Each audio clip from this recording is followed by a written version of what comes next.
Hello, welcome to my kitchen. We're gonna make some nut-free, dairy-free pesto today. I don't know what to do with my hands. I'm gonna dive right into it. I love pesto, especially growing my own herbs on my garden. And you just get to have like the freshest, most amazing pesto all the time. Pesto for me is like the easiest like daytime gathering up a quick lunch recipe. And I grow it myself, so I don't grow the pesto myself. I grow the basil myself. And it smells like homegrown basil just smells amazing. Like there's nothing better than this scent. I like to use this tiny little pair of sewing scissors. I don't know, just use like whatever scissors. I don't want to cut them down too low because I don't want to interfere with them regrowing. So I'm just always like cutting the tops off. And if you wonder why I'm wearing gloves, it's because I have eczema and I just like cooking really irritates my skin sometimes. Like a cup of basil. For me, I can never have too much herbs. I always want more herbs. So I'm gonna say a cup for this recipe, but like if you do more, it's still gonna taste amazing. I don't think I've ever had pesto in a restaurant. It's something that I actually stay away from in restaurants just because like it often has Parmesan cheese or pine nuts, and because it's all ground up into a paste, it's really hard to determine what's in there. And so I always worry like, what if they made a mistake when they were making it or something and like gave me the one with nuts or the one with cheese, and it's just not worth the risk. So I really don't ever eat in a restaurant, but I do make pesto at home a ton just because it's such a beautiful like aroma and beautiful taste, and it can go with so many things. Next I'm gonna add some lemon juice, and I'm just gonna squeeze it into a cup first. Okay, now my sardine mug full of lemon juice is gonna go in here. It's about a tablespoon, about half a lemon.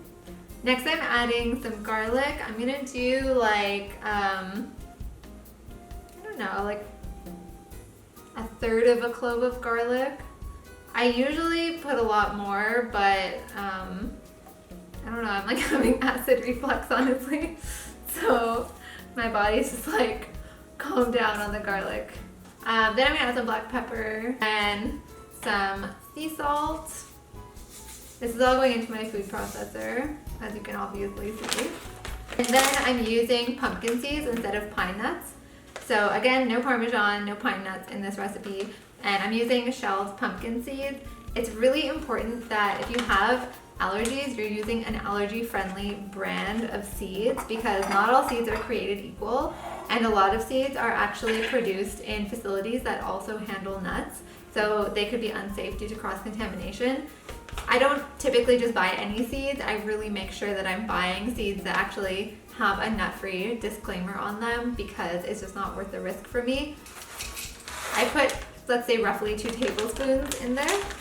My body runs on olive oil, honestly. It's like the most consumed ingredient in my kitchen, so I'm pretty generous with it. And I say that as the bottle runs out, so.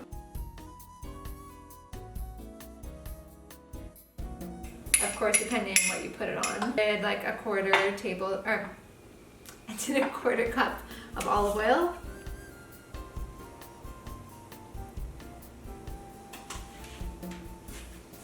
Yeah, that's pretty much it. I'm gonna show you.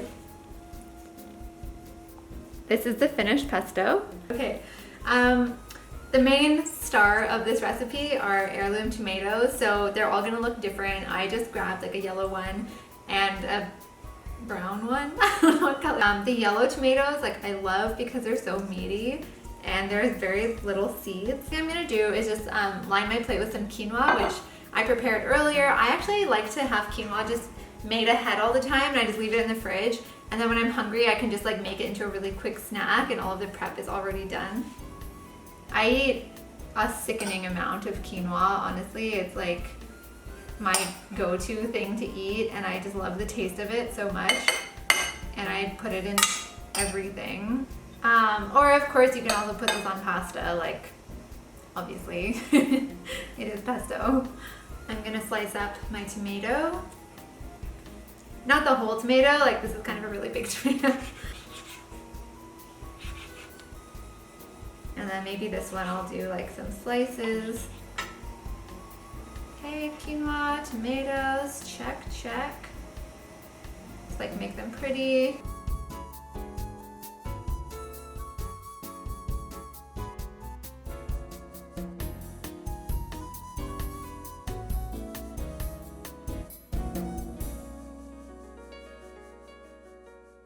The salad is done, and maybe now I'll use my sardine mug for some tea. And it looks amazing. This is one of my go-to recipes that I would just make if I was like at home by myself and wanted a quick bite. And you can very easily add nutritional yeast, or you can use like a dairy-free vegan Parmesan cheese if that's something that you like.